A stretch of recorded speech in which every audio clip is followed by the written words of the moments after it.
আপনারা এতগুলো মানুষ দরুদ শরীফ পড়ছেন, কোনো আওয়াজ নাই। আপনাদের কি সমস্যা কৃপণতা না অসুস্থতা? সবটুকু ভালোবাসা উজাড় করে পড়ুন আল্লাহুম্মা সাল্লি আলা সাইয়্যিদিনা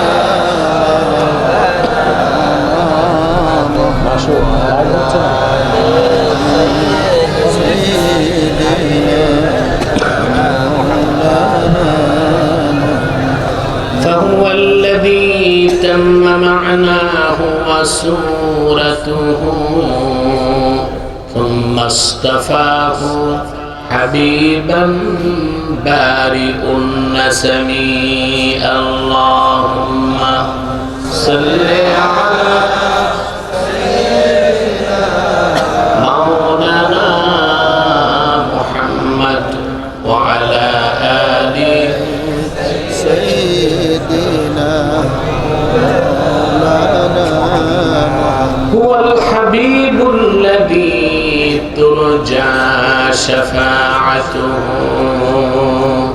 لكل هول من الأهوال مقتحمي اللهم صل على سيدنا مولانا محمد وعلى آل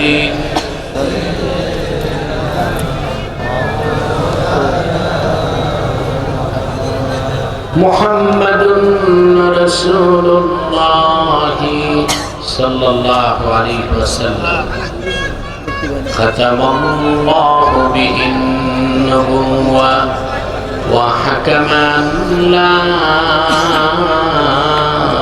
نبي بعده بلغ العلا بكماله كشف الدجى بجماله حسنت جميع خصاله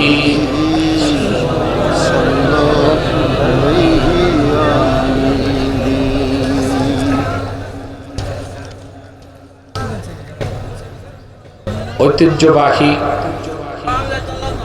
বুধহাটা পূর্বপাড়া জামে মসজিদ কমিটির উদ্যোগে আয়োজিত আজকের ওয়াজ মাহফিলের সম্মানিত সভাপতি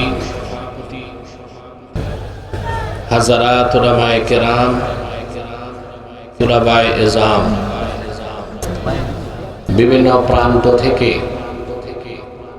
যারা ছুটে এসেছেন আজকের এই মহতি মাহফিলে স্বেচ্ছায় সানন্দে স্বতঃস্ফূর্তভাবে মনের আনন্দে শুধুমাত্র কোরআন কারীমের দুর্বার টানে আর প্রবল আকর্ষণে তাদের সকলকে আমার অন্তরের অন্তঃস্থল থেকে জ্ঞাপন করছি মোবারক। সবটুকু শুকরিয়া আল্লাহ সুবহানাহু ওয়া তাআলার জন্য, যিনি আজকের বরকতপূর্ণ মাহফিলে আমাদেরকে আসার বসার তৌফিক মেহেরবানি করে ভিক্ষা দান করেছেন। সেজন্য আসুন আমরা সকলে একবার অবনত চিত্তে হৃদয়ের আবেগ অনুভূতি উজাড় করে সমবেত কণ্ঠে বলি আলহামদুলিল্লাহ।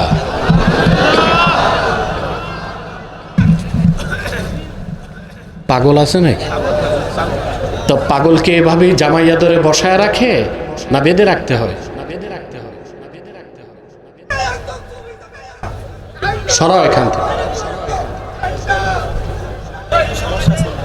ডিস্টার্ব করবে।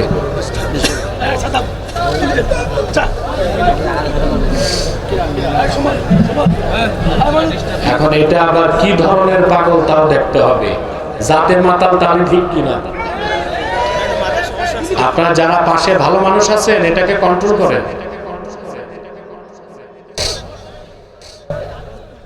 হ্যাঁ,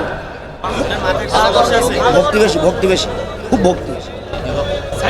সাইদি ভক্ত ছেলে মারা গেছিল অ্যাক্সিডেন্ট করে, সেখান থেকে এরকম হয়ে গেছে। এমনি খুব ভালো।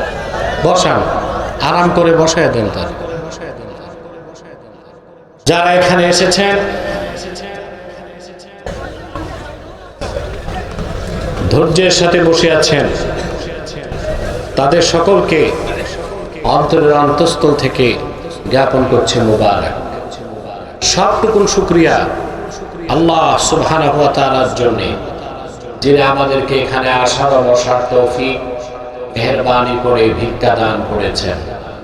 সেজন্য আসো আমরা সকলে একবার অবনত চিত্তে হৃদয়ের আবেগ অনুভূতি উজাড় করে সমবেত কণ্ঠে বলি আলহামদুলিল্লাহ। অগণিত অসংখ্য দরুদ ও সালাম আল্লাহর সৃষ্টির প্রধান আকর্ষণ, বিশ্ব সভার সভাপতি, সকল নবী রাসূলগণের মাথার তাজ, শামসুল হিদায়াত, বদরুদ্দুজা, সাইয়্যিদুস সাকানাইন, ইমামুল মুরসালিন, খাতামুন নবিয়্যিন ওয়াল মুরসালিন, আফতাবে নবুওয়াত, শাহনশাহে রিসালাত, সরকারে দো জাহাं, সুলতানুল মদিনা, নবিয়ুল আম্বিয়া, হুজুরে আকরম, নূরে মুজাসসাম, নূরুন আলা নূর, সাইয়্যিদিনা হাবিবিনা শফিঈনা মাওলানা মুহাম্মদ সাল্লাল্লাহু আলাইহি ওয়াসাল্লামের উপর আল্লাহ তাবারাকা ওয়া তাআলা যাকে আজ থেকে ১,৫০০ বছর আগে প্রেরণ করেছেন সর্বশ্রেষ্ঠ ও সর্বশেষ নবী ও রাসূল হিসেবে, যার পরে আজ পর্যন্ত পৃথিবীতে অবশ্যই কোনো প্রকার নবী কিংবা রাসূল অবশ্যই আসে নাই, অবশ্যই এখনো নাই, অবশ্যই কিয়ামত পর্যন্ত আসবে না। সম্মানিত সুধী, আমি এই রাতের বেলা এত পথ পাড়ি দিয়ে আসতে খুব কষ্ট হয়েছে আমার।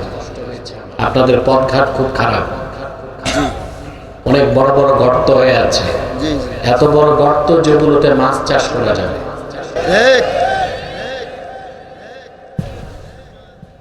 যারা দীর্ঘকাল চুরি চামারি করেছে তারা শুধু সম্পদ খায় নাই, রোজগারও খেয়ে গেছে।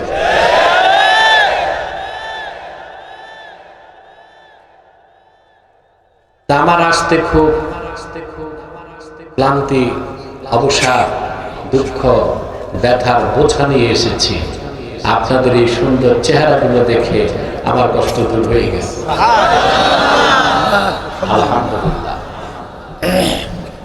আমি আজকে আপনাদের সামনে কোরআন কারীম সূরা ইব্রাহিম থেকে প্রথম ৩টি আয়াত তেলাওয়াত করেছি।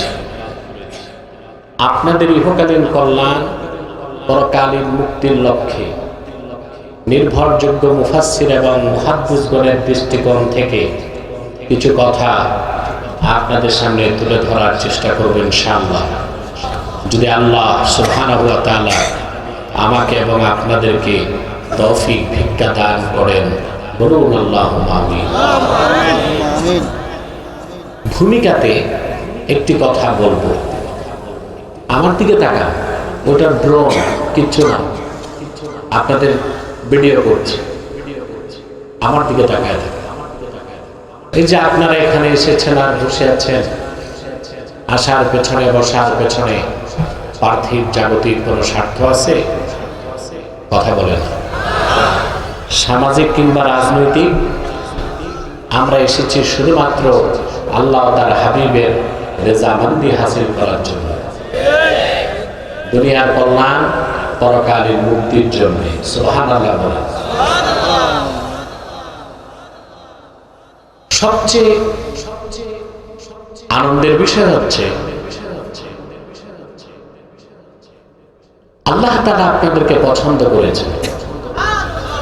আলহামদুলিল্লাহ। খুশি হন নাই? পুরুষের কণ্ঠে বলেন আলহামদুলিল্লাহ। আল্লাহ যে পছন্দ করেছেন আপনাদেরকে, তার প্রমাণ হচ্ছে দ্বীন শিখার জন্য আপনাদেরকে নির্বাচন করেছেন। আল্লাহ যাকে পছন্দ করেন তাকে দ্বীন শিখার সুযোগ করে দেন। এটা আমার কথা নয়, সহিহুল বুখারী কিতাবুল ইলমে হযরত মুআবিয়া রাদিয়াল্লাহু তাআলা আনহু থেকে একটি হাদিস এসেছে। আল্লাহর হাবিব ইরশাদ করেছেন, মান ইউরিদিল্লাহু বিহি খাইরান ইউফাক্কিহু ফিদ্দীন। আল্লাহ রাব্বুল আলামিন তার যে বান্দাকে পছন্দ করেন, যার কল্যাণ চান, তাকে দ্বীনের সমঝদার বানায় দেন। ফাক্কাহা ইউফাক্কিহু মানে ফকিহ বানানো, ফকিহ বানানো। সুবহানাল্লাহ। আল্লামা বদরুদ্দিন আইনি উমদাতুল কারিতে ব্যাখ্যা করেছেন, ইউফাক্কিহু ফিদ্দীন আই ইয়াজআলহু ফাকিহান ফিদ্দীন। আল্লাহ তার যে বান্দাকে পছন্দ করেন, যার কল্যাণ চান, তাকে দ্বীন শিখিয়ে দ্বীনের সমঝদার বানায় দেন। সুবহানাল্লাহ। আল্লাহ যে আমাদের ভালোবাসলেন, পছন্দ করলেন, এতে আমরা খুশি না বেজার? আপনাদের জন্য দ্বিতীয় অফার আছে, সেটা হচ্ছে আমরা এই হাজার হাজার জনতা একটু পরে মুনাজাত করব, বিদায় মুনাজাত, ঠিক না? এককভাবে না সম্মিলিতভাবে?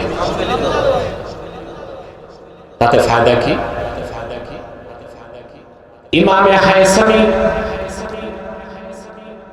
মাজমাউজ জাওয়ায়েদের মধ্যে বর্ণনা করেছেন, আল্লাহর হাবিব ইরশাদ করেছেন, আমার কোন ইমানদার উম্মত যদি আল্লাহর কাছে দোয়া করে, বাকিরা যদি সম্মিলিতভাবে আমিন আমিন বলে, আমার উম্মতের সম্মিলিত মুনাজাত আল্লাহ পাক তাৎক্ষণিক কবুল করে নেবেন। একটু পরে আমরা মুনাজাত করব, আল্লাহর কাছে গুনাহ মাফের দোয়া চাইব, ঠিক না? শিশুর মতো নিষ্পাপ হয়ে বাড়ি যেতে পারবো, এতে আমরা খুশি না বেজার? বেজার শুধু শয়তান। বেজার কে? শয়তানের এখন একটা চেষ্টা বাকি আছে, মুনাজাতের আগে আপনাদের উঠানো যায় কিনা। আমরা নেক নিয়ত করে শয়তানের নাপাক গালে একটি চপেটা ঘাত করতে চাই। আমার কথা বুঝতেছেন? তাহলে আমরা নিয়ত করছি, কিছুক্ষণ পরে আজকের মুনাজাত করে গুনাহ মাফ করে নিষ্পাপ বেহেশতি আল্লাহ ওয়ালা হয়ে বাড়ি যেতে চাই। কারা কারা হাত তুলে আল্লাহ তাআলাকে ডাকেন?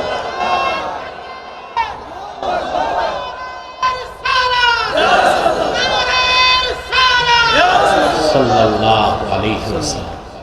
আল্লাহ কবুল করুক, আল্লাহ মঞ্জুর করুক, বলুন আল্লাহুম্মা আমিন। সম্মানিত সুধী, আর দেরি নয়, সরাসরি মূল আলোচনায় চলে যাচ্ছে তেলাওয়াতের মাধ্যমে। যদি পারেন আপনারাও পড়বেন, যেন আল্লাহ তাআলা কোরআন কারীমের প্রতিটি অক্ষরে নূর দিয়ে আমাদের অন্তরকে বিকশিত করে দেন। আউযু বিল্লাহি মিনাশ শাইতানির রাজীম। বিসমিল্লাহির রাহমানির রাহিম। আলিফ লাম রা। কিতাবুন আনজালনাহু ইলাইকা লিতুখরিজান নাসা মিনাজ-যুলুমাতি ইলান-নূর। সূরা ইব্রাহিমের শুরু করলেন আল্লাহ তাআলা কয়েকটি অক্ষর দিয়ে, আলিফ লাম রা। আলিফ লাম রা। মাইকম্যান কোন দিক? তোমার সাউন্ড ভালো আছে, আরেকটু চিকন হবে, আরেকটু বাড়বি স্টেজে। পিছনে হরেন চলে?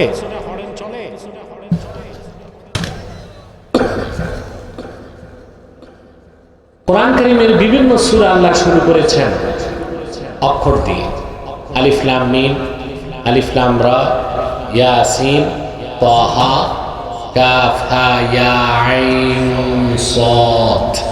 আছে না? আছে। এগুলোকে তাফসীরের পরিভাষায় বলা হয় হুরুফুল মুকাত্তাআ। এই অক্ষরগুলোর অর্থ বান্দারা জানে না, আল্লাহই জানে। সুবহানাল্লাহ বলবেন না? সুবহানাল্লাহ। সমস্ত মুফাসসিরগণ ব্যাখ্যা করতে যে লিখে দিয়েছেন চূড়ান্ত পর্যায়ে, আল্লাহু আ'লামু বিমুরাদিহি বিযালিক। এই হুরুফে মুকাত্তাবগুলো, অক্ষরগুলোর অর্থ আল্লাহ তাআলাই ভালো জানেন। তবে আমার একটা বক্তব্য আছে, আমরা জানি না, আল্লাহ জানেন, আর অবশ্যই আল্লাহর হাবিবও জানতেন। সুবহানাল্লাহ। যদি বলা হয় না রাসূলুল্লাহ জানতেন না, তো বলতে হয় এই অক্ষরগুলো অনর্থক নাযিল হয়েছে। কথা বলে কোরআন শরীফের শুরু থেকে শেষ পর্যন্ত কোথাও একটা অক্ষর কি অনর্থক নাযিল হয়েছে? হয়েছে না কখনো। আসেন কোরআন কারীম থেকে দলিল নেন। আল্লাহ রাব্বুল আলামিন তার হাবিবকে ডাক দিয়ে বলেন, লা তুহাররিক বিহি লিসানাকা লিতা'জালা বিহি ইন্না আলাইনা জামআহু ওয়া কুরআনা ফাইযা ক্বারা'নাহু ফাত্তাবি' কুরআনাহু সুম্মা ইন্না আলাইনা বায়ানা। আল্লাহ তার হাবিবকে ডেকে বলেন, মুহাম্মদ সাল্লাল্লাহু আলাইহি ওয়াসাল্লাম, কোরআন কারীমকে আত্মস্থ করার জন্য আপনার জবান দ্রুত সঞ্চালন করবেন না, বরং আমি যখন কোরআন নাজিল করব আপনি শুধু শুনবেন, তাতেই চলবে। আপনার সিনায় কোরআন জমা করে দেবার দায়িত্ব আমি আল্লাহ, আর যে অংশ ব্যাখ্যা করা দরকার ওটা ব্যাখ্যা করে দেবার দায়িত্ব আমি আল্লাহ। তাহলে বিসমিল্লাহর বা থেকে মিনাল জিন্নাতি ওয়ান নাসের সিন পর্যন্ত প্রতিটি বাক্যের, প্রতিটি শব্দের, প্রতিটি অক্ষরের কি অর্থ তা রাসূলুল্লাহ অবশ্যই জানতেন। সেজন্যই আমরা বলতে পারি আল্লাহ অবশ্যই জানেন, আল্লাহ তার হাবিবকেও জানিয়ে দিয়েছিলেন। সুবহানাল্লাহ। হুরুফুল মুকাত্তাবগুলোর ব্যাপারে চমৎকার তথ্য দিয়েছেন ইমাম বাইজাবি রাহমাতুল্লাহি আলাইহি। নাম শুনছেন না? আলেমরা তো তার তাফসিরও পড়ছেন বাইজাবি শরীফ। এটা কওমিতেও পড়ায়, আলিয়াতেও পড়ায়। ইমাম বাইজাবি লেখেন,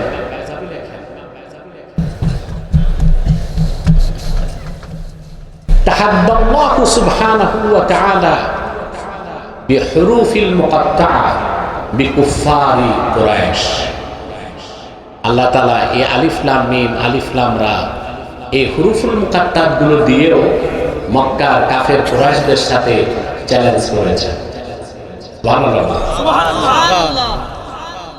কিন্তু কথাটি এত সূক্ষ্ম ব্যাখ্যাপূর্ণ যে আমাকে একটা ভূমিকা টানতে হচ্ছে বুঝানোর জন্য। কাফের মুশরিকরা যখন কোরআনকে অস্বীকার করলো, আল্লাহর পক্ষ থেকে তার হাবিবের মাধ্যমে আল্লাহ কাফেরদেরকে চ্যালেঞ্জ করলেন। প্রথম চ্যালেঞ্জ আল্লাহ পাক বলেন, কুল ইন ইজতামাআতিল ইনসু ওয়াল জিন্নু আলা আইয়াতু বিমিথলি হাযাল কুরআন লা ইয়াতুনা বিমিথলিহি ওয়ালাউ কানা বা'দুহুম লিবা'দিন যাহীরা।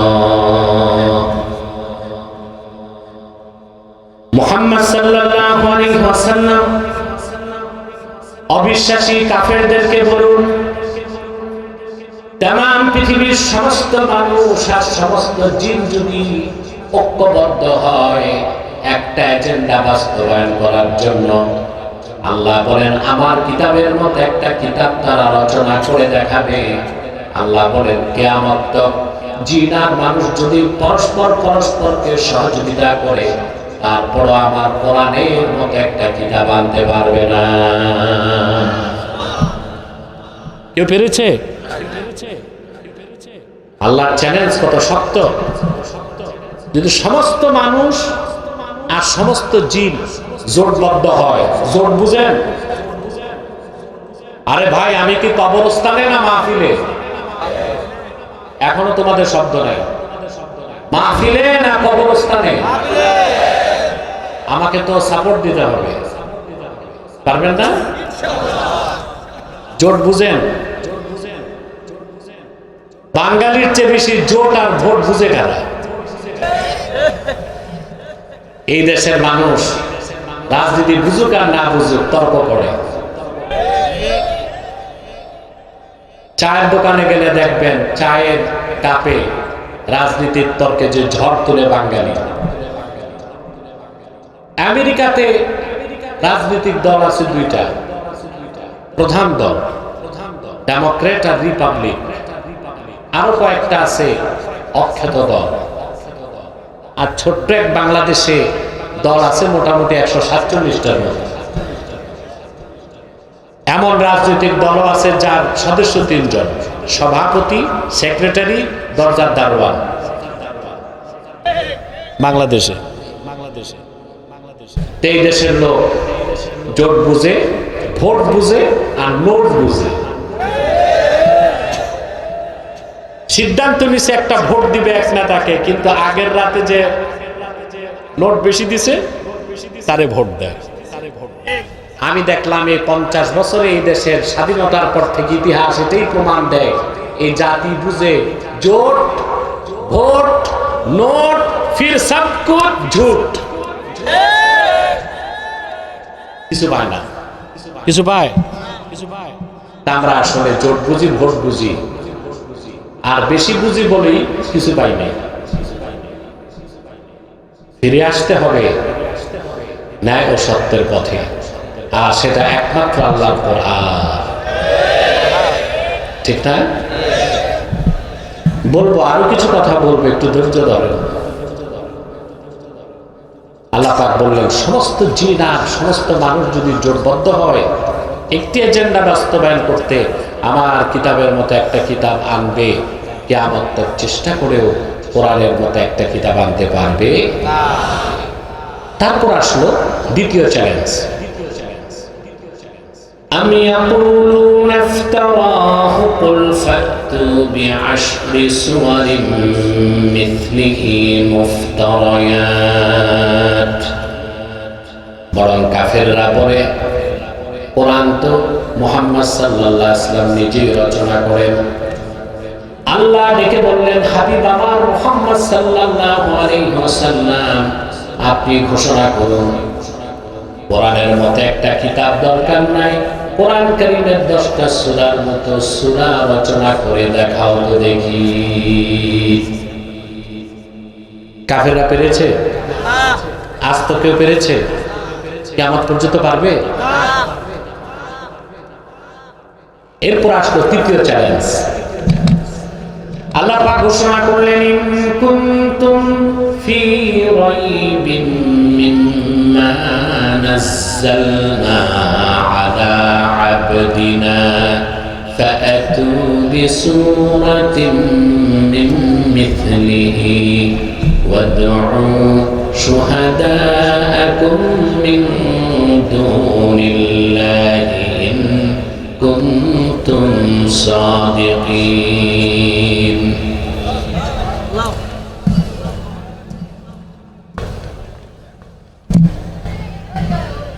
আল্লাহ পাক চ্যালেঞ্জ করলেন, কোরআনের মতো কিতাব তো আনতে পারো নাই, 10টা সূরার মতো সূরাও তো পারো নাই। শোনো তোমরা যারা আমার বান্দা মুহাম্মদ সাল্লাল্লাহু আলাইহি ওয়াসাল্লামের উপর অবতীর্ণ কোরআনকে সন্দেহ করো, কোরআনের মতো কিতাব দরকার নাই, 10টা সূরাও দরকার নাই, আমার কোরআনের একটা সূরার মতো সূরা এনে দেখাও তো দেখি। ওয়াদউ শুহাদাআকুম মিন দুনিল্লাহ, আল্লাহ ছাড়া তোমাদের যত সহযোগী আছে, বন্ধু বান্ধব আছে, শুধু আরবে না, ইয়ামানে, শামে, দামেস্কে, মিশরে, আফ্রিকায়, সবাইকে ডাকো, সম্মিলিত চেষ্টা করো। তারপরে দেখো আমার কোরআনের একটা সূরার মতো সূরা বানাতে পারো নাকি। আল্লাহ বলেছেন একটা সূরার মতো সূরা বানাতে পারবা না, বলেন সুবহানাল্লাহ। কথা খেয়াল করতেছেন? এরপরে আল্লাহর পক্ষ থেকে চ্যালেঞ্জ হলো হুরুফুল মুকাত্তাতের মাধ্যমে, আলিফ লাম মিম, আলিফ লাম রা, এইসব হুরুফ দিয়ে আল্লাহ কাফেরদেরকে চ্যালেঞ্জ করছেন। কিভাবে? যে কোনো ভাষায় কথা বলার জন্য আর লেখার জন্য অক্ষর লাগে। কি লাগে? অক্ষর ছাড়া কথা বলাও যায় না, লেখাও যায় না, ঠিক না? আমরা তো দেখি দুই ঠোঁটের ঘর্ষণে কথা হয়। আহা, মানুষ যদি আল্লাহর কুদরত গুলো দেখতো তো কখনোই মানুষগুলো নাস্তিক হতো না, বরং আল্লাহর কুদরত গুলো দেখে তাদের মস্তক গুলো অবনত হয়ে যেত। সুবহানাল্লাহ। মানুষ যে আল্লাহর সিলেক্টেড সৃষ্টি, আল্লাহর পছন্দের সৃষ্টি না মানুষ? কথা বলেন। আল্লাহ নির্বাচিত সৃষ্টি মানুষ। আল্লাহর কুদরত দেখার জন্য যেমন মহাশূন্যে তাকাতে হয়, আকাশের দিকে, আর আল্লাহর কুদরত বুঝার জন্য প্রতিটি মানুষ তার দেহের দিকে তাকাতে পারে। আল্লাহ পাক বলেছেন, আপনারা কথা বলেন না, স্টেজে বসেন, বসেন, সব বসেন, আমার ডিস্টার্ব হচ্ছে। আর আপনারা আমাকে একটু সাপোর্ট দিবেন। আপনারা ঘুমান, জীবিত আছেন না মরে গেছেন আমি বুঝবো কেমনে? সারা শব্দ করবেন না ইনশাআল্লাহ। যারা নাস্তিক, অ্যাথিস্ট, নাস্তিক, বেঈমান, 2-3 পাতা বিজ্ঞান পড়ছে, ও নাস্তিক হয়ে গেছে। কিন্তু আল্লাহ তাআলার সৃষ্টি, শ্রেষ্ঠ সৃষ্টি মানুষের একটা দিক দেখেন, এই যে ভাষা, কথা, এই একটা কুদরত দেখলেই আল্লাহর কুদরতের সামনে মস্তক নত হয়ে যাবে। আমরা দেখি ঠোঁট নড়ে, কথা হয়, বিষয় কি এতটুকু? কথা জাগে মনে, কথাকে সাজায় মাথা, মনের কথা মুখে আসতে লাগে বাতাস। কথা পরিবহন করে কে? সুবহানাল্লাহ। কথা জাগে মনে, সাজায় কে? তারপরে ফুসফুস বাতাস সাপ্লাই দেয়। বাতাসের মাধ্যমে কথাটা এই গলাতে আল্লাহ ফিট করছেন একটা যন্ত্র, ষড়যন্ত্র। এটা কনস্পিরেসি না, ওই ষড়যন্ত্র না, ষড়যন্ত্র। এটা আর কোন প্রাণীকে আল্লাহ দেন না। আল্লাহর একটা কুদরত দিয়ে তো বিবর্তন বা ধূলিসাৎ হয়ে যায়। মানুষ বানর থেকেই হতো, হনুমান থেকে হতো, শিবপাঞ্জি থেকে হতো, তো ওদের গলায় কথা বলার যন্ত্র নাই কেন? তাহলে বোঝা যায় মানুষ ন্যাচারাল সিলেকশন না, বরং মানুষ হচ্ছে best creation of almighty Allah, selected by Allah. মানুষ হচ্ছে আল্লাহ নির্বাচিত সৃষ্টি, শ্রেষ্ঠ সৃষ্টি। কোন প্রাণীকে তিনি কথা বলতে দিবেন না, সেজন্য মানুষকে শুধু কথা বলার যন্ত্র দিয়েছেন। বলেন সুবহানাল্লাহ। কথা জাগে মনে, কথা সাজায় মাথা, বাতাস পরিবহন করে কণ্ঠের মাধ্যমে, দুই ঠোঁটের ঘর্ষণে অক্ষরে রূপ নিয়ে ভাষা বেরিয়ে যায়। প্রতিটি ভাষা লেখার জন্য, বলার জন্য উপাদান হচ্ছে অক্ষরমালা। কি? এবার দেখেন হুরুফে মুকাত্তার দিয়ে কিভাবে চ্যালেঞ্জ করা হলো কাফেরদেরকে। আল্লাহ পাক কাফেরদেরকে চ্যালেঞ্জ করলেন, আমার কিতাবের মধ্যে একটা কিতাব তো আনতে পারো নাই, 10টা সূরার মতো সূরাও তো পারো নাই, একটি সূরার মতো সূরাও তো পারো নাই। আমার ভাষা আরবি, আমার হাবিবের ভাষাও আরবি, কোরআনের ভাষাও আরবি, কুরাইশরা তোমাদের ভাষাও তো আরবি। আরবি লেখার জন্য, বলার জন্য যে অক্ষর লাগে তা তো তোমাদের কাছে আছে, যেমন আলিফ লাম মিম, আলিফ লাম রা, ইয়াসিন, তাহা। আল্লাহ উদাহরণ দিয়ে দিয়ে বুঝাই দিলেন, এই রকম অক্ষরগুলো দিয়া আমার কোরআনের একটা বাক্যের মতো বাক্য তৈরি করে দেখাও তো দেখি। কাফেররা পেরেছে? জোরে বলেন। সেজন্য বেজাবি বলেছেন, এই আলিফ লাম মিম, আলিফ লাম রা, এই হুরুফুল মুকাত্তাআত দিয়ে আল্লাহ তাআলা মূলত কাফেরদেরকে আরেক প্রকার চ্যালেঞ্জ করেছেন, বলেন সুবহানাল্লাহ। সুবহানাল্লাহ। বাস এতটুকুই কথা এখানে, তারপর সামনে যাচ্ছি। কিতাবুন আনজালনাহু ইলাইকা লিতুখরিজান নাসা মিনাজ যুলুমাতি ইলান নূর। মুহাম্মদ সাল্লাল্লাহু আলাইহি ওয়াসাল্লাম, আপনার উপর এই কোরআন আমি নাযিল করেছি, এই কিতাব আমি অবতীর্ণ করেছি, যেন আপনি গোটা মানব সভ্যতাকে অন্ধকার সমূহ থেকে বের করে একটি নূরের দিকে আনতে পারেন। সুবহানাল্লাহ বলেন। সেই নূর হচ্ছে ইসলাম, সেই নূর হচ্ছে ঈমান। সুবহানাল্লাহ বলেন। সুবহানাল্লাহ। সেই নূর কি? ইসলাম। সেই নূর হচ্ছে ঈমান। ইসলাম সম্পর্কে আমার দেশে 88% মুসলমানের কোনো ধারণাই নেই। তারা মনে করে ইসলাম হচ্ছে প্রথা সর্বস্ব একটা ধর্ম। একটু নামাজ রোজা করলাম, টুপি দাড়ি লাগাইলাম, বাস আমি মুসলিম হয়ে গেছি। না, ইসলাম এত ছোটখাটো বিষয় না। ইসলাম হচ্ছে আল্লাহ কর্তৃক প্রেরিত, আল্লাহ কর্তৃক মনোনীত, আল্লাহ কর্তৃক স্বীকৃত, মুহাম্মদ সাল্লাল্লাহু আলাইহি সাল্লামের আনিত পূর্ণাঙ্গ জীবন বিধানের নাম হচ্ছে ইসলাম। এটাকে আল্লাহ নূর বলেছেন। সুবহানাল্লাহ। আর এই ইসলাম ছাড়া যা আছে, যত তন্ত্র মন্ত্র মতবাদ, মিথ্যাশ্রিত ধর্ম, মানবরচিত ধর্ম, বিকৃত ধর্ম, এই সব কিছুকে আল্লাহ বললেন জুলুমাত। অন্ধকার না, অন্ধকার সমূহ। জুলমাতুন মানে অন্ধকার, আর জুলুমাত হচ্ছে বহুবচন, অন্ধকার সমূহ। তাহলে আল্লাহর কাছে একমাত্র ইসলাম হচ্ছে কি? নূর। সুবহানাল্লাহ বলেন। কষ্ট হচ্ছে না তো? একটু মনোযোগ থাকবে তো? আমরা একটা মেসেজ নিয়ে বাড়ি যাব, পারবো ইনশাআল্লাহ? আমার ভাইয়েরা, আল্লাহ রাব্বুল আলামিন কোরআন কারীমের মধ্যে ইসলামের বিভিন্ন পরিচয় তুলে ধরেছেন, ইসলামকে বিভিন্ন বিশেষণে বিশেষিত করেছেন। যেমন আল্লাহ এখানে ইসলামকে বলেছেন নূর। নূর মানে কি? জোরে বলতে হবে। আলো। কেমন আলো? এখানেও ব্যাখ্যা আছে। নূরের সম্পূর্ণ বিপরীত হচ্ছে নার, আগুন। নার বা আগুন ধরালে তাতেও তো আলো হয়, হয় না? কিন্তু আগুন নিভাই দিলে আলো হয় না। আবার সূর্য উঠলে আলো পান, ওটা হচ্ছে দাউউশ শামস। ওটা কি? দাউউশ শামস, যার বহুবচন দিয়া। কিন্তু সূর্যের আলো আমরা সবসময় পাই না, মেঘ আসলে পাই না, বৃষ্টির দিন পাই না, রাত হয়ে গেলে পাই না। পাই আমরা? পাই না। কিন্তু নূর হচ্ছে এমন আলো যা রোজে আজাল থেকে আলো। নূর এখনো নূর, কিয়ামত তক নূর, অনন্তকাল নূর থাকবে। সেটাকেই আল্লাহ নূর বলেছেন।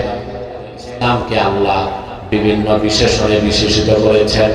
এখানে আল্লাহ ইসলামকে বলেছেন নূর, অন্য জায়গায় বলেছেন ইসলাম হচ্ছে নূরুল্লাহ, আল্লাহ নূর।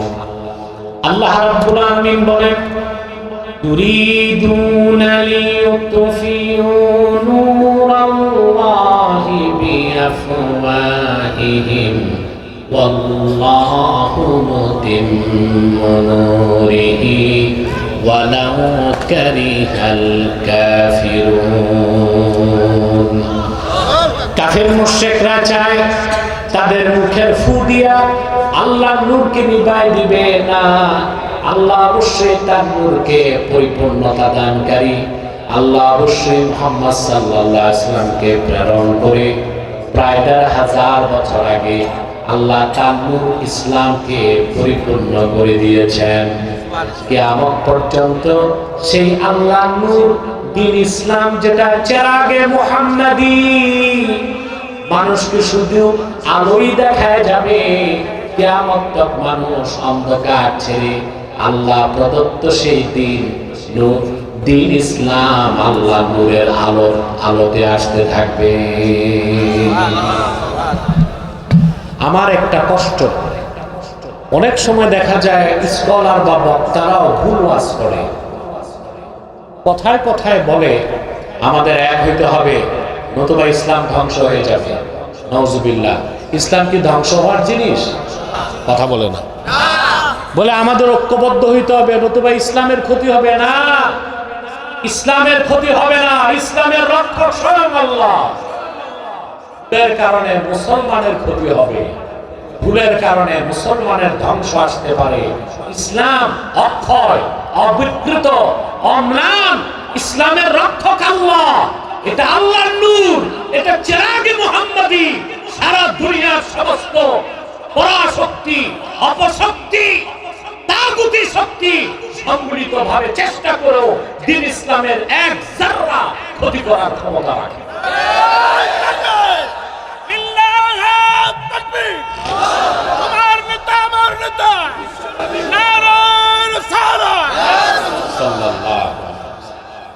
তাহলে আপনাদের ভাষা ঠিক করবেন। ইসলামের ক্ষতি করা যায়? ইসলাম ধ্বংস হওয়ার জিনিস? ক্ষতি হয় কাদের? ধ্বংস হবে কারা? যদি ইসলাম থেকে সরে যায়, ঠিক না? প্রিয় ভাইরা আমার, ইসলামকে আল্লাহ বলেছেন দ্বীনুল্লাহ, আল্লাহর দ্বীন। ইসলামকে আল্লাহ বলেছেন নূরুল্লাহ, ইসলামকে আল্লাহ বলেছেন নূর, ইসলামকে আল্লাহ বলেছেন উরওয়াতুল উসকা। আল্লাহ পাক বলেন ফামান ইয়াকফুর বিত্তাগুতি ওয়া ইউমিন বিল্লাহি ফাকাদ ইসতামসাকা বিল উরওয়াতিল উসকা। ফামান ইয়াকফুর বিত্তাগুত, যে তাগুতকে অস্বীকার করবে, ওয়া ইউমিন বিল্লাহ, আল্লাহর উপর ঈমান আনবে, সুবহানাল্লাহ, ফাকাদ ইসতামসাকা বিল উরওয়াতিল উসকা, সেজন্য একটা শক্ত হাতলকে ধরলো। ইসলামকে আল্লাহ বলেছেন উরওয়াতুল উসকা, এমন এক শক্ত হাতল, লা ইনফিসাম লাহা আই লা ইনকিতা লাহা, এই হাতল যে ধরবে তার শেষ গন্তব্য হবে আল্লাহর জান্নাত, মাঝখানে কোনো বাধা নেই। বলেন সুবহানাল্লাহ। ইসলামকে আল্লাহ বলেছেন উরওয়াতুল উসকা, বলেন সুবহানাল্লাহ। শুধু তাই নয় ভাইরা আমার, ইসলামকে আল্লাহ বলেছেন দ্বীনুল্লাহ, মানে আল্লাহর দ্বীন। চিন্তা করেন, একমাত্র ইসলামই হচ্ছে সাম্প্রদায়িকতার ঊর্ধ্বে। সাম্প্রদায়িকতা, বাংলাদেশে কিছু বুদ্ধিজীবী আছে, আছে না? এখন বুদ্ধিজীবীদের ভাত নাই, এই সবগুলো ধরা খাইছে। সরকার পতনের আগে আমার কাছে ধরা খাইছে সবগুলো বুদ্ধিজীবী। এই এটা জেলে আছে এখন, আলহামদুলিল্লাহ বলবেন না? এটা ছিল নাস্তিকদের ঠাকুর শাহরিয়ার কবির। এটারে শাহরিয়ার কবির নামে কেউ চিনে না, এটারে বলে মুরগি চোর। আছে জেলে, আমার সাথে ডিবেটে সে সচলভাবে পরাজিত হয়েছিল। আমার কথা, এই নাস্তিক শাহরিয়ার কবিরকে 2 দিনের রিমান্ড কেন দিল? ও তো যুদ্ধাপরাধী। আলেম ওলামার বিরোধিতার জন্য তারা করেছে গাধানি, গাধানি, শুনছেন না? এটা করে গেছে জাহানার ইমাম। ওটা জাহানার ইমাম ছিল না, জাহান্নামের ইমাম ছিল। ওইটা মরার পর রেখে গেছে ওর পোষ্যপুত্র শাহরিয়ার কবিরকে। আর শাহরিয়ার কবিরের পয়সা আসবে ইসরায়েল থেকে। কোত্থেকে? তাদের ব্যবসা ছিল কি? মুক্তিযুদ্ধের চেতনা আর রাজাকার। এই ব্যবসা গেছে, আর এই ব্যবসা বাংলাদেশে চলবে না। এই স্বাধীনতার চেতনা, মুক্তিযুদ্ধের ব্যবসা আর রাজাকারের তকমা দিয়া বাংলাদেশের রাজনীতির নামে ভণ্ডামির যুগ আর ফিরে আসবে না ইনশাআল্লাহ। শাহরিয়ার কবির আলেম ওলামাকে বলতো রাজাকার। কি বলতো? অথচ সেক্টর কমান্ডার বঙ্গবীর কাদের সিদ্দিকী বলছে 71 সালে শাহরিয়ার কবির পাকিস্তানি ক্যাম্পে দেশি মুরগি সাপ্লাই দিয়েছে। এখন আমার কথা, যে পাকিস্তানিরা এই দেশে নিরীহ মানুষকে হত্যা করত, তাদেরকে দেশি মুরগি সাপ্লাই দিয়া শাহরিয়ার কবির এনার্জি সাপ্লাই দিত, সে কি যুদ্ধাপরাধী না?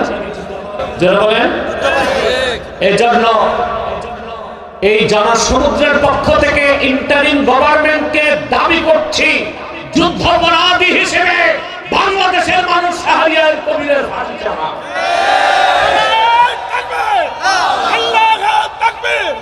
ইসলামের শত্রুরা বিপ্লব বিপ্লব নারায়ে তাকবীর, আমার নেতা আমার নেতা নারায়ে রিসালাত। নাস্তিকগুলো, বুদ্ধিজীবীগুলো এখন গর্তে লুকাইছে, জালেম সবাই পালাইছে। কেউ গেছে স্বামীর বাড়ি, কেউ শ্বশুর বাড়ি, কেউ দাদার বাড়ি, কেউ পশ্চিমা দুনিয়া ওদের বাপের বাড়ি। ঠিক না? আমরাই ছিলাম, আমরাই আছি। মনে রাখবেন, যে সময় বা যে যুগ চলে যায় তার কখনো ফিরে আসে না, কিয়ামত তো ফিরবে না, কখনই ফিরবে না। কিন্তু যে মানুষগুলো একবার খাসলত খারাপ হয়ে যায়, ওরা পালিয়ে গেলেও যদি মরে না যায়, আবার তারা পুরানো খাসলতে ফিরে আসতে পারে। আপনাদের মনে রাখবেন, কথা বুঝতে পারছেন? এই বুদ্ধিজীবী মহল ওলামায়ে কেরামকে প্রায় বলে, আমরা যদি বলি বাংলাদেশ ইসলামী শরিয়া আইন চাই, চাই না? আমরা ব্যক্তিগতভাবে আমি চাই খেলাফত প্রতিষ্ঠিত হোক, ইমারত ইসলামিয়া প্রতিষ্ঠিত হোক। এখন ইসলামী ইমারতের কথা বললে, শাসনের কথা বললেই তারা বলে আমরা নাকি সাম্প্রদায়িক, অথচ একমাত্র ইসলামই হচ্ছে সাম্প্রদায়িকতার ঊর্ধ্বে। আর ইসলাম ছাড়া প্রত্যেকটা ধর্মই সাম্প্রদায়িকতার দোষে দুষ্ট। তার প্রমাণ হিন্দু ধর্ম নাম প্রমাণ দেয়, ধর্মটা কাদের? কথা বলে না। ইহুদি ধর্ম, খ্রিস্টান ধর্ম, বৌদ্ধ ধর্ম। আল্লাহর কোরআনের কোথাও এমন একটা শব্দ নাই যেখানে আল্লাহ ইসলামকে বলেছেন দ্বীনুল মুসলিমিন, মুসলমানের ধর্ম। বরং ইসলামকে আল্লাহ বলেছেন দ্বীনুল্লাহ, আল্লাহর দ্বীন। কার দ্বীন? আল্লাহর। এই কোরআনের কোথাও ইসলামকে বলা হয় নাই দ্বীনুল মুসলিমিন, এটা বলা হয় না। কারণ আল্লাহর হাবিব মুহাম্মদ সাল্লাল্লাহু আলাইহি সাল্লাম আল্লাহর পক্ষ থেকে যে দ্বীন এনেছেন, যে কোরআন এনেছেন, তার কল্যাণ, তার হেদায়েত শুধু মুসলমানদের জন্য না, সারা বিশ্ব মানবতার মুক্তির জন্য আল্লাহর হাবিব কোরআন এনেছেন, আল্লাহর পক্ষ থেকে দ্বীন এনেছেন। এই দ্বীন ইসলামকে আল্লাহ দ্বীনুল মুসলিমিন বলেন নাই, দ্বীনুল্লাহ বলেছেন। বলেন সুবহানাল্লাহ। আল্লাহ রাব্বুল আলামিন বলেন, ইযা জাআ নাসরুল্লাহি ওয়াল ফাth ওয়া রাআইতান নাসা ইয়াদখুলুনা ফি দীনিল্লাহি আফওয়াজা।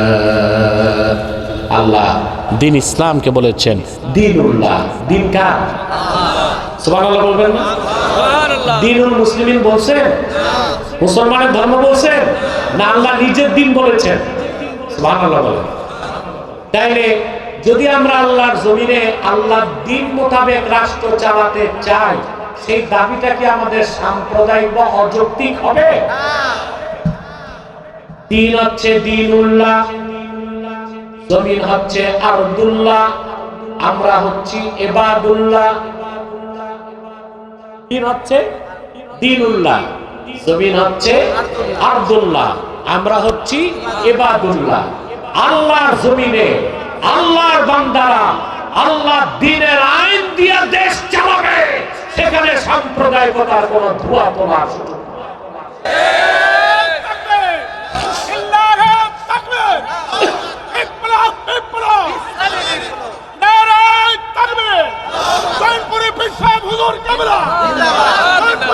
আজহার শরীফ নারায়ে রিসালাত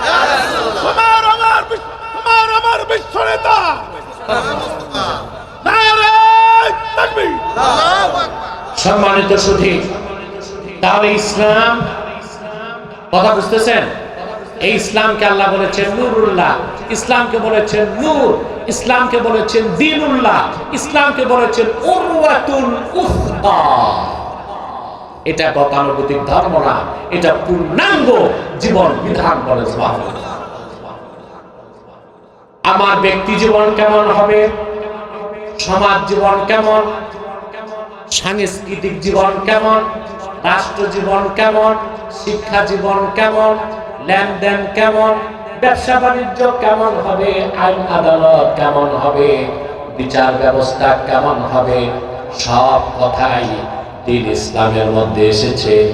দ্বীন ইসলাম যারা মানবে, এই পৃথিবীতে তাদের কোনো কল্যাণ মুক্তির জন্য অন্য কোন মানুষের, কোন ধর্মের, কোন মতবাদের মুখাপেক্ষী হবার দরকার নাই। ইসলামের বাইরে কিচ্ছু নাই, সবটাই জুলুমাত, চাইলেও নেওয়ার কোন সুযোগ। আপনারা বলতে পারেন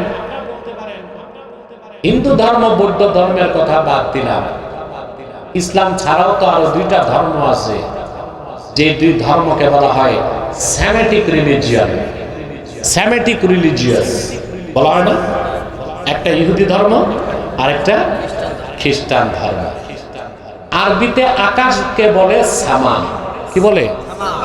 এই সামা থেকে সেমেটিক, সামা থেকে, অর্থাৎ কোন কালে যে ধর্মটা আকাশ থেকে এসেছে ওইটাকে বলা হয় সেমেটিক রিলিজিয়াস। কথা বুঝতেছেন? হ্যাঁ, আমরা জানি মুসা নবীর কাছে দ্বীন এসেছে আসমান থেকে, ঈসা নবীর কাছে দ্বীন এসেছেও আসমান থেকে। এখন কেউ বলতে পারে তাইলে ইসলাম ছাড়া আরো তো ধর্ম আছে, ওগুলো মানা যাবে না কেন? প্রশ্ন আসে না? আমি একটা সহজ উদাহরণ দিচ্ছি আপনাদের। ঔষধ যত দামি হোক, মূল্যবান হোক, মেয়াদ উত্তীর্ণ ঔষধ খেলে রোগী ভালো হবে না মরবে? মারা যাবে না? ওষুধ যত দামি হোক, এই যে ক্যান্সারের ঔষধ কেমোথেরাপি, এক এক বোতলের দাম 1 লাখ 1.5 লাখ টাকা। এটা তারিখ ঠিক থাকতে হবে। মেয়াদ উত্তীর্ণ কেমোথেরাপি রোগীকে দিলে রোগী বাঁচবে না, তাড়াতাড়ি মারা যাবে। তাড়াতাড়ি মারা যাবে না? মুসা নবীর কাছে আল্লাহর পক্ষ থেকে যে দ্বীন এসেছিল, ঈসা নবী আসার পরে সেটা মেয়াদ উত্তীর্ণ হয়ে গেছে। ঈসা নবীর মাধ্যমে আল্লাহর পক্ষ থেকে যে শরীয়ত এসেছিল 4000 বছর আগে, আল্লাহর আখিরি নবী মুহাম্মদ সাল্লাল্লাহু আলাইহি ওয়াসাল্লামের মাধ্যমে দ্বীন ইসলাম আসার পরে ঈসা নবীর শরীয়ত ডেট উত্তীর্ণ হয়ে গেছে। এখন একমাত্র ইসলাম, কেবল ইসলাম, শুধুমাত্র ইসলাম। পূর্বের মেয়াদ উত্তীর্ণ কোন শরীয়ত মানার সুযোগ নাই। সুযোগ? কথাগুলো বুঝতেছেন? এরপরে আল্লাহ তাআলা বলেন বিইذনি রাব্বিহিম ইলা সিরাতিল আজিজিল হামিদ। মুহাম্মদ সাল্লাল্লাহু আলাইহি সাল্লাম, এই কিতাব আপনার উপর কোরআন নাযিল করেছি যেন আপনি বিশ্বের মানুষদেরকে অন্ধকার সমূহ থেকে একটি নূর অর্থাৎ ইসলামের দিকে বের করে আনেন, মানব জাতির রবের হুকুমে, নির্দেশে। এরপর আবার আল্লাহ ইসলামের আরেকটা পরিচয় তুলে ধরলেন, ইলা সিরাতিল আজিজিল হামিদ। এই ইসলাম হচ্ছে যিনি আল্লাহ আজিজুল হামিদ, ওনার মনোনীত পথ। সুবহানাল্লাহ। আল্লাহ কর্তৃক মনোনীত পথ কয়টা? কথা বোঝা যায়? ডবল হচ্ছে না তো? আল্লাহ কর্তৃক মনোনীত পথ কয়টা? ওটার নাম কি? ওটাকে আল্লাহ বলেছেন সিরাতিল্লাহ, আবার বলেছেন সিরাতিল আজিজিল হামিদ, আবার সেটাকে বলেছেন সিরাতিল মুস্তাকিম। সুবহানাল্লাহ। ইসলাম কিন্তু একটাই, ইসলামের কোন ভার্সন আছে? আমাদের দেশে এই যে এখন তো বুদ্ধিজীবীদের ভাত নাই, এখন নতুন একটা দল বের হয়েছে, এদের নাম রাষ্ট্রচিন্তক। কি নাম? রাষ্ট্রচিন্তক। বুদ্ধিজীবীদের তো ভাত নাই, পুরান পাগলের ভাত নাই, এখন নতুন পাগল বের হয়েছে। এরা রাষ্ট্রচিন্তক। এদের নেতা হচ্ছে ফরহাদ মজহার। এই লোক এই বাউল সমন্বয়কদের মাথা নষ্ট করেছে। লম্বা কুর্তা লাগায়, এত মোটা আলিগুড়ি পায়জামা, ওর ভিতরে তার নাতিরও ঢুকানো যাবে। মাথায় কিনভুট কি মাকার টুপি, রবি ঠাকুরের মতো লম্বা দাড়ি, 3 ইঞ্চি মোটা মোষ, দাঁত কয়টা করা যাবে না, পিছনে সরস্বতীর মূর্তি আর সামনে লালনের বেহালা। এ হচ্ছে রাষ্ট্রচিন্তক। এ আমাদেরকে শিখাবে কিভাবে আমরা বাংলাদেশ তৈরি করব। আমাদের মাথা নষ্ট হয়েছে। ওর মতো গাঁজাখোরের কাছে আমরা বাংলাদেশ বানাবার শিক্ষা দেব। বাংলাদেশ কিভাবে চলবে এই দেশের আলেমরাই সিদ্ধান্ত নেবে। 14 কোটি মুসলমান সিদ্ধান্ত নেবে আগামীর বাংলাদেশ কিরকম বাংলাদেশ হবে। এদেশের মুসলমান চায় আগামীর বাংলাদেশ হবে আল কোরআনের বাংলাদেশ, আগামীর বাংলাদেশ হবে ইসলামের বাংলাদেশ, আগামীর বাংলাদেশ হবে আলেম ওলামার নেতৃত্বের বাংলাদেশ।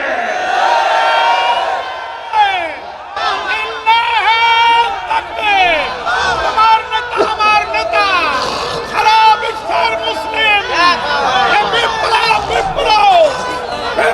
বিপ্লব তারপরে হুজুর কেবলা নারায়ে তাকবীর। সম্মানিত সুধী, ইসলামের কোন ভার্সন? আরে বাবা কথা বলো না। ইসলামের কোন ভার্সন? আল্লাহ এক, কোরআন এক, ইসলাম এক। এটার কোন ভার্সন? বাংলা বলবেন না। এইসব রাষ্ট্রচিন্তকরা ইসলামের বিভিন্ন ভার্সন উল্লেখ করতে চায়। যেমন বলে পলিটিক্যাল ইসলাম, রেডিক্যাল ইসলাম, সুফিবাদী ইসলাম। চিন্তা করেন কত বড় আঘাত আমাদের ঈমানের উপর। যখন আমরা জিহাদের কথা বলি তখন বলে এটা রেডিক্যাল ইসলাম। যখন আমরা ইসলামী রাষ্ট্র ব্যবস্থার কথা বলি বলে এটা পলিটিক্যাল ইসলাম। আর শুধু যারা পীরি মুরিদি করে, তসবিহ পড়ে, তাদেরটা বলে এটা সুফিবাদী ইসলাম। না, ইসলামকে ভাগ করার, ভাষণ করার অধিকার তোমাকে কে দিয়েছে? ইসলাম তো একটাই, সিরাতিল আজিজিল হামিদ। এটা মহান আল্লাহ স্বীকৃত মনোনীত পথ। ইসলাম একটাই, এটা কোনো ভাষণ নয়। জিহাদ পূর্ণাঙ্গ ইসলাম নয়, পূর্ণাঙ্গ ইসলামের একটা আমল। কথা বলেন। সিয়াসাতুল ইসলামিয়া, ইসলামী রাজনীতি পূর্ণাঙ্গ ইসলাম নয়, পূর্ণাঙ্গ ইসলামের একটা আমল। তরিকত তাসাউফ পূর্ণাঙ্গ ইসলাম নয়, পূর্ণাঙ্গ ইসলামের একটা আমল। ইসলাম একটাই, এটার কোনো ভার্সন নাই। এই ইসলামকে আল্লাহ বলেছেন সিরাতিল আজিজিল হামিদ। ইসলামের বাইরে কোনো কিছু আল্লাহ গ্রহণ করবে। আল্লাহর আখিরি নবী মুহাম্মদ সাল্লাল্লাহু আলাইহি ওয়াসাল্লাম 1000 বছর আগে আল্লাহর পক্ষ থেকে আমাদের জন্য আনলেন পূর্ণাঙ্গ জীবন বিধান, যার নাম ইসলাম, যার আরেক নাম নূর, যার আরেক নাম নূরুল্লাহ, যার আরেক নাম উরওয়াতুল উসকা, যার আরেক নাম দীনুল্লাহ, যার আরেক নাম সিরাতিল আজিজিল হামিদ। বলেছে মুসলমান আগে ইসলামকে চিনো। আপনারা তো ইসলামের পরিচয় জানেন না, এই জন্য আপনাদেরকে কাফের মুশরিক বেঈমানরা পথভ্রষ্ট বানায় আর আপনাদেরকে নিয়ে গুটি খেলে। ঠিক না? এবার আসেন, আল্লাহ ওনার দুইটা সিফত উল্লেখ করলেন, আজিজ আর হামিদ। কয়টা? এখন আজিজ অর্থ কি? আজিজ শব্দের বাংলা অর্থ হচ্ছে মহাপরাক্রমশালী, কিন্তু এই অর্থটা অপরিপূর্ণ।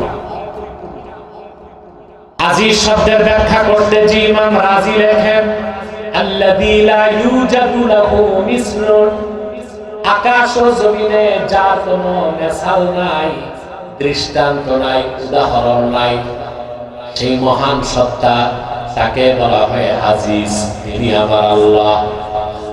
এখান থেকে একটা মাসালা আকীদার বের হয়, সেটা হচ্ছে সকল আকারের স্রষ্টা আমার আল্লাহ নিরাকার। সুবহানাল্লাহ। আজিজ শব্দের ব্যাখ্যায় আহলুস সুন্নাহ ওয়াল জামাত এই মাসালা ইস্তেমবাদ করেছেন যে আজিজ মানে হচ্ছে আল্লাযী লা ইউজাদু লাহু মিসলুন, আকাশ ও জমিনে যার কোনো সমকক্ষ নাই, যার কোনো মেসাল নাই, এই জন্য সকল আকারের স্রষ্টা আমার আল্লাহ নিরাকার, বলেন সুবহানাল্লাহ। আর হামিদ হচ্ছে মুস্তাহিকুল হামদে, মাহমুদ অর্থে, অর্থাৎ সমস্ত প্রশংসার হকদার আমার আল্লাহ তাআলা। আল্লাহ দুইটা সিফত উল্লেখ করার পর আল্লাহ নিজের জাতি নাম উল্লেখ করলেন, আল্লাহিল্লাযী লাহু মা ফিস সামাওয়াতি ওয়া মা ফিল আরদ। এই ইসলাম হচ্ছে আজিজুল হামিদের, তিনি হচ্ছেন আল্লাহ, আকাশ ও জমিনের একচ্ছত্র মালিকানা যার, বলেন সুবহানাল্লাহ। কোরআনের রাজনীতি যারা বিশ্বাস করে তাদের মধ্যে আর প্রচলিত রাজনীতি যারা বিশ্বাস করে তাদের মধ্যে এখানেই মৌলিক পার্থক্য।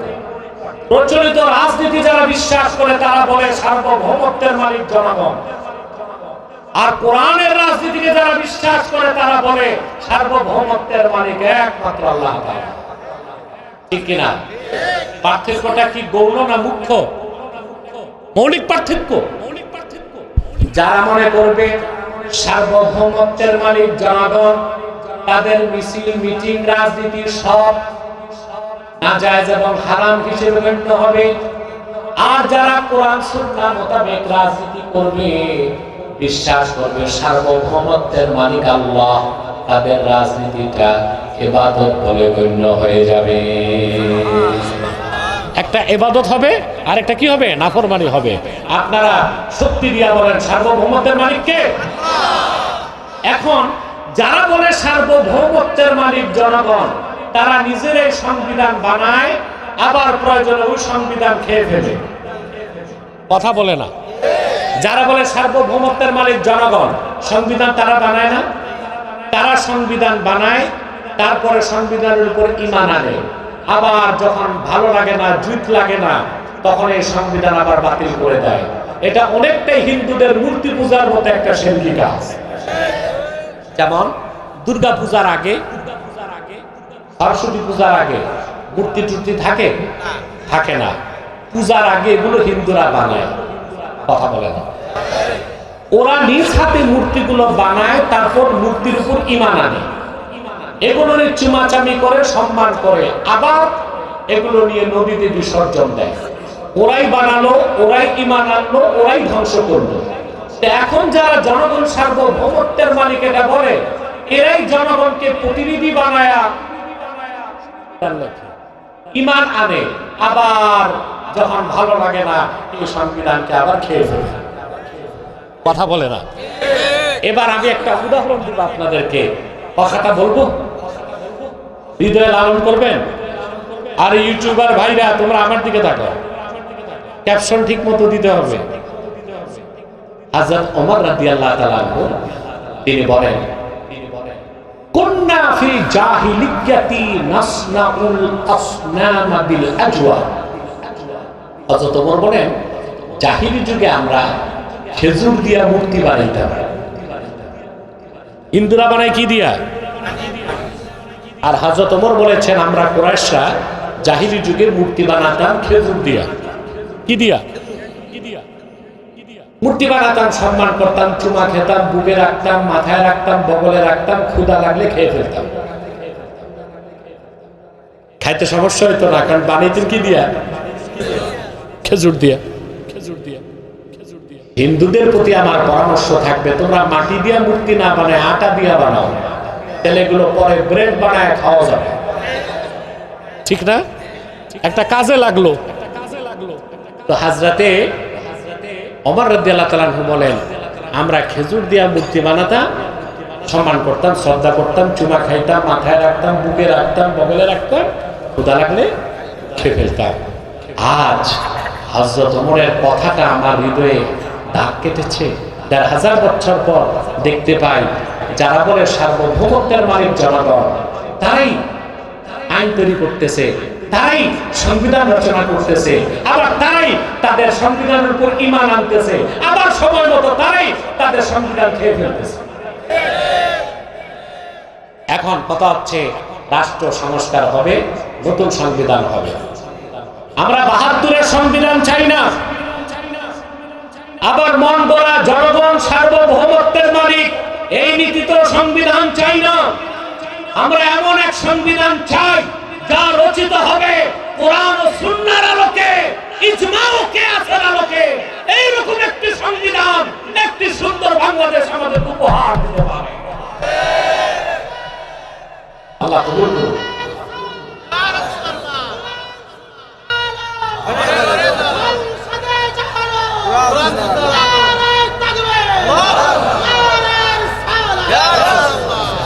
সম্মানিত সুধী, এরপরে আল্লাহ তাআলা বলেন ওয়াইলুল লিল কাফিরিন মিন আযাবিন শাদীদ। কাফেরদের জন্য দুর্ভোগ, তাদের জন্য রয়েছে জাহান্নামের কঠিন শাস্তি।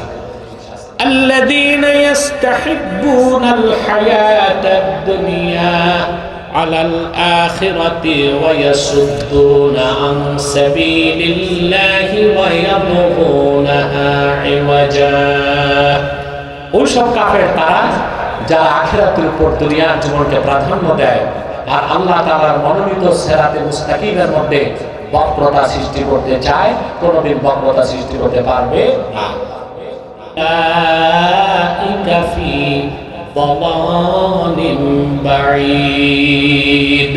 এই কাফেরগুলো পরিচয় যাই হোক, কাফের হোক, মুশরিক হোক, সংশয়বাদী হোক, বুদ্ধিজীবী নামে হোক, দার্শনিক নামে হোক, বিজ্ঞানী নামে হোক, রাষ্ট্রচিন্তক নামে হোক, যদি ঈমান না থাকে, আখিরাতের উপর দুনিয়াকে প্রাধান্য দেয়, তারা নিঃসন্দেহে তারা কাফের, অবিশ্বাসী এবং অন্ধকার গুমরাহিতে তারা নিমজ্জিত।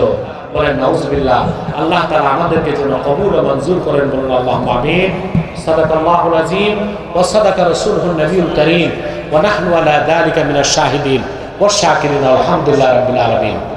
না না, ওয়াজ হইছে মানে উঠে যাবেন তা না, মুনাজাত করতে হবে। মিয়া সাহেব, আপনারা কি আউলিয়া কেরাম নাকি? এক সেকেন্ডে বসে যান। আমি এখনই আপনাদেরকে নিয়ে মুনাজাতের দিকে চলে যাচ্ছি। আপনাদের কাছে আমার একটি অনুরোধ, এখানে আপনারা বিভিন্ন দল ও মতের লোক আছেন না? কথা বলে না। আমি আপনাদের কাছে সাতক্ষীরাবাসী একটা অনুরোধ করে যাই, আপনাদের মধ্যে মাসলাকগত দ্বন্দ্ব আছে, থাকুক, সমস্যা নাই, দল যার যেটা আছে থাকুক। 3টি ইস্যুতে আমরা এক হয়ে যাব। ইসলামের সুমহান স্বার্থ রক্ষায় আমরা ঐক্যবদ্ধ হয়ে যাব। মুসলমানদের মৌলিক দাবিগুলো আদায়ে আমরা এক হয়ে যাব। আর বাংলাদেশকে আগ্রাসন মুক্ত রাখতে আমরা এক হয়ে যাব। আমাদের এই 3টি স্বার্থের বিরুদ্ধে বাংলাদেশে কাজ করছে 3টি অমুসলিম সম্প্রদায়। তার মধ্যে সবচেয়ে নিকৃষ্ট হচ্ছে কাদিয়ানী সম্প্রদায়। নিঃসন্দেহে তারা কাফের এবং অমুসলিম। তাদেরকে যারা কাফের বলবে না, তারাও কাফের, ঠিক কিনা বলেন? কারণ তারা আল্লাহর আখিরি নবী আমার নূর নবীজি মুহাম্মদ সাল্লাল্লাহু আলাইহি সাল্লামকে আল্লাহর শেষ নবী হিসেবে বিশ্বাস করে না। চিল্লায় বলেন নাউজুবিল্লাহ। সেজন্য তারা কি? তাদেরকে যারা কাফের বলবে না, তারা কি? কিন্তু মানুষকে তারা ধোঁকা দিয়ে কাফের বানাবার জন্য মুসলমানদের মতো দাড়ি রাখে, মুসলমানদের মতো টুপি লাগায়, মুসলমানদের মতো নাম রাখে। তাই বলি কি তারা মুসলমান হবে? দাড়ি রাখলেই কেউ যদি মুসলমান হতে পারত, তো রবীন্দ্রনাথ ঠাকুরের চেয়ে বড় মুসলমান কে হইত? নাম রাখলে, টুপি লাগালে মুসলমান হওয়া যায়? ভারতের দিল্লি পার্লামেন্টে কংগ্রেসের হিন্দু এমপিরাও সাদা লম্বা টুপি লাগায়, ওরা মুসলিম হবে? আর এক শয়তান নাম রাখলে মুসলমান হবে ওরা? এক শয়তান বোতলে পেশাব করে উপরে নাম লিখে দিছে শরবত, ওটা কি শরবত হবে? তদ্রুপ কাদিয়ানীরা কাফের এবং অমুসলিম। আব্দুল আউয়াল আব্দুস সামাদ, মোবাশ্বের আলী কবির চৌধুরী, গহর রেজভী শাহরিয়ার কবির আর নিঝুম ঝুমদা, এসব নাম রাখার দ্বারা তারা মুসলমান হতে পারে না। আমার ভাইরা, আমার বন্ধুরা, আমার আল্লাহ নূর নবীজি আমার মুহাম্মদ সাল্লাল্লাহু আলাইহি সাল্লামের ইসলাম ও কোরআনের হাজার হাজার হাজার বছর পরে বর্তমান ভারতের কুখ্যাত পাঞ্জাবের কুখ্যাত গুরুদাসপুরের কুখ্যাত কাদিয়ানে ইংরেজ আমলে এক শয়তান নিজকে নবী দাবি করছে। চিল্লায় বলেন নাউজুবিল্লাহ। শয়তানটার নাম রেখেছিল তার বাপ মির্জা গোলাম আহমদ কাদিয়ানী। সাবধান, তাকে গোলাম আহমদ বলা যাবে না, কারণ গোলাম আহমদ অর্থ আহমদ এর গোলাম। কোন কাফের কোনদিনও গোলাম আহমদ এর গোলাম হতে পারে না। আর কাদিয়ানের কাজ্জাব ছিল শেষ দরজার কুখ্যাত কাফের, ইংরেজদের পা চাটা গোলাম। সে গোলাম আহমদ এর গোলাম ছিল না, সে ছিল কুখ্যাত শয়তানের কুখ্যাত গোলাম। কাদিয়ানের কাজ্জাব, মিথ্যানুবতের দাবিদার মির্জা গোলাম শয়তান কাদিয়ানির উপর গজব এসেছে 1908 সালে। যখন গজব এসেছে, কাদিয়ানের কাজ্জাব, মিথ্যানুবতের দাবিদার মির্জা গোলাম শয়তান কাদিয়ানি 1908 সালে ধ্বংস হয়ে কুখ্যাত জাহান্নামের কুখ্যাত কুকুরে পরিণত হয়েছে। তার অনুসারীরাও ধ্বংস হয়েছে। বর্তমানে কিছু কাদিয়ানি বাংলাদেশে আছে যারা ইতিমধ্যেই 100 সেন্টার করে ফেলেছে। দুঃখজনক, আপনাদের সাতক্ষীরা শ্যামনগরে কাদিয়ানীদের একটা আস্তানা হয়ে গেছে। এই জন্য সাতক্ষীরাবাসীকে কাল কিয়ামতের দিন জবাবদিহিতার সম্মুখীন হতে হবে। নাম পরিবর্তন করে করে কাদিয়ানীরা মানুষকে ধোঁকা দেয়। কখনো নিজেদের নাম প্রচার, কখনো নাম পরিবর্তন করে করে তারা মিথ্যা পরিচয় দেয়। কখনো নিজেদেরকে বলে আহমদী জামাত, কখনো বলে আহমদিয়া জামাত, কখনো বলে আহমদী সম্প্রদায়, কখনো বলে আহমদিয়া সম্প্রদায়, কখনো বলে আহমদী মুসলিম জামাত, কখনো বলে আহমদিয়া মুসলিম জামাত।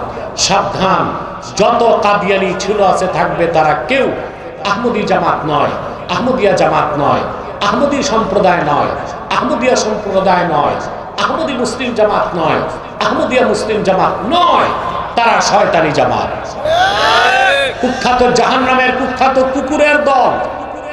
আমাদের সকল দলের একটাই দাবি, অনতিবিলম্বে স্বাধীন বাংলায় শয়তান কাদিয়ানীদেরকে রাষ্ট্রীয়ভাবে অমুসলিম ঘোষণা করতেই হবে, করতেই হবে, করতেই হবে। এই দাবি আদায় যদি জানমাল দিতে হয়, কারা কারা প্রস্তুত আছেন? হাত তুলে দেন।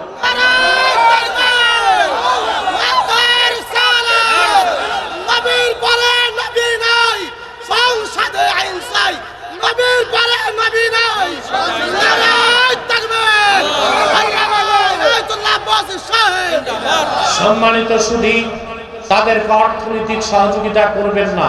করবেন? করেন? জি জি। প্রাণ কোম্পানির যত জিনিস তাদের, সেজান কোম্পানির জুস তাদের, আর এফএল এর পণ্যগুলো তাদের, প্রথম আলো, ডেইলি স্টার, কালের কণ্ঠ, এগুলো তাদের। এগুলো ধরবেন না, কিনবেন না, বেচবেন না, মনে থাকবে। বিশেষ করে প্রথম আলো পত্রিকা পেলেই আগুনে জ্বালায় দিবেন। এটা হচ্ছে বাংলাদেশেরও শত্রু, ইসলামের শত্রু, মুসলমানের শত্রু, বাংলাদেশেরও শত্রু। এই প্রথম আলো পত্রিকার কাজই হচ্ছে সিআইএ আর ভারতের রয়ের এজেন্ডা কিভাবে বাস্তবায়ন করা যায়। এই পত্রিকাকে আপনারা বর্জন করুন এবং পাওয়া মাত্রই আগুনে জ্বালায় দিবেন। পারবেন না ইনশাআল্লাহ? আরেকটি মুসলিম সম্প্রদায় আমাদের বিরুদ্ধে কাজ করছে, এটা হচ্ছে ঈসাই জামাত, খ্রিস্টানদের একটা গোপন দল। এরা 1975 সালে বাংলাদেশে ঢুকেছে। এই পর্যন্ত প্রায় 2.5 লক্ষ পরিবারকে খ্রিস্টান বানিয়েছে। তাদের ব্যাপারে সাবধান থাকবেন। আরেকটা ফেরকা আছে হিজবুত তাওহীদ, এই এক গোমরা দল। এটা 64 ডিস্ট্রিক্টে কাজ করতেছে। এদের মূল কাজ হচ্ছে জাতিকে আলেম ওলামা থেকে সরায় দেওয়া। ওরা বলে সব আলেমরাই ধর্ম ব্যবসায়ী, জনগণকে ওলামায়ে কেরাম থেকে সরাতে চায় তারা। এর মানে হচ্ছে ভাই, যেই বকরির পালের রাখাল নাই, ওই বকরি যায় বাঘের পেটে। আর যে কওমের নেতৃত্বে আলেমরা নাই ওই কওম যায় বিজাতির খপ্পরে। এই জন্য হিজবুত তাওহীদ কাজ করে যাচ্ছে, তাদেরকে শক্ত হাতে দমন করতে হবে। পারবেন তো ইনশাআল্লাহ? আসুন মুনাজাত করি আমরা।